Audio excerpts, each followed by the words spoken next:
Team అందరికీ మా అందరికీ చాలా సంతోషాన్ని ఇచ్చింది. అండ్ నేషనల్ అవార్డ్ కమిటీకి, జ్యూరీకి థ్యాంక్స్ చెప్తూ, అలాగే ఆ సినిమా ప్రొడ్యూస్ చేసిన మా సాహు గారపాటి గారికి అండ్ ఆ సినిమాని ఆ పాయింట్ని ఒప్పుకున్న మా బాలయ్య బాబు గారికి థ్యాంక్స్ చెప్తూ, అండ్ ఇక సైమా గురించి మాట్లాడాల్సి వస్తే ఫస్ట్ విష్ణు గారి గురించి మాట్లాడాలి. అండ్ లాంగ్ అసోసియేషన్ ఆయనతో నాకు. అండ్ 2015 నా ఫస్ట్ ఫిలిం పటాస్కి అప్పుడు ఇండస్ట్రీలో కొత్తగా వచ్చాను నేను. అండ్ ఫస్ట్ ఫిలిం పెద్ద హిట్ అయిపోయింది, ఏదో అవార్డు ఇస్తున్నారంట అని చెప్పి సింగపూర్ ఫ్లైట్ ఇచ్చి అక్కడ దిగి ఒక అవార్డు తీసుకొని, అప్పుడు చిరంజీవి గారు కూడా కింద ఉన్నారు. సో వాళ్ళందరి ముందు అవార్డు తీసుకొని మాట్లాడిన మూమెంట్స్ ఇంకా మెమరబుల్ నాకు. సో ఆ ఫస్ట్ ఫిల్మ్కి వచ్చిన ఆ అవార్డు ఎనర్జీ అది ఎప్పుడు గుర్తుండిపోద్ది. ఆ తర్వాత F2కి తీసుకున్నాను. ఆ తర్వాత భగవంత్ కేసరికి ద బెస్ట్ ఫిలిం కోటాలో మళ్ళీ లాస్ట్ ఇయర్ తీసుకోవడం జరిగింది. ఆ తీసుకున్నప్పుడే నాకు గుర్తు, ఇందాక సాహు గారు చెప్పినట్టు విష్ణు గారు ఒక మాట అన్నారు, అండ్ ఈ film going to be national award వస్తుంది అని చెప్పారు. ఆ సినిమాకి అంత పొటెన్షియల్ ఉంది, మంచి ఫిలిం తీశారు, డెఫినెట్గా నేషనల్ అవార్డు వస్తుంది, అప్పుడే గెస్ట్ చేశారు ఆయన. Thank you Vishnu garu, and thank you so much.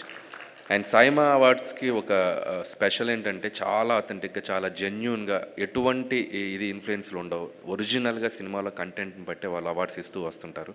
So ఆ విషయంలో నిజంగా వాళ్ళకి హ్యాట్స్ ఆఫ్ చెప్పాలి. అండ్ అలాగే సైమా అవార్డ్స్ అనేది not only awards, connecting talents from different states. So అందరూ ఒక డయాస్ మీద, అన్ని లాంగ్వేజెస్ ఒక డయాస్ మీద, అంత డిఫరెంట్ టాలెంట్ ఒక డయాస్ మీద కలవటం, ఒకరికొకరితో మాట్లాడుకోవటం, నాలెడ్జ్ షేరింగ్, క్రియేటివిటీ షేరింగ్, కానీ అది చాలా బ్యూటిఫుల్గా ఉంటుంది ఆ జర్నీ, ఆ 1 or 2 days.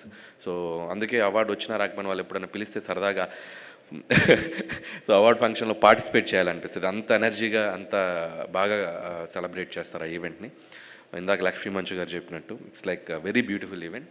So once again ఈ నెక్స్ట్ ఇయర్ కూడా జరగబోతుంది. అండ్ డెఫినెట్గా ఎవరైతే ఉన్నారో నామినేషన్స్ అందరికీ మంచి మంచి ఫిల్మ్స్కి అవార్డ్స్ రావాలన్న విషయం చెప్తూ, అలాగే నాతో పాటు నేషనల్ అవార్డ్స్ కొట్టేసిన మా రాజేష్కి, కొట్టేసిన అంటే తెచ్చుకున్నా ఏదో మాస్క్ అవార్డు అన్నమాట. అలాగే మన హనుమాన్, అలాగే బ్రదర్ VFX, అండ్ అలాగే రోహిత్ అందరికీ పేరు పేరున థ్యాంక్స్ చెప్తూ బెస్ట్ విషెస్ చెప్తున్నాను. And thank you so much.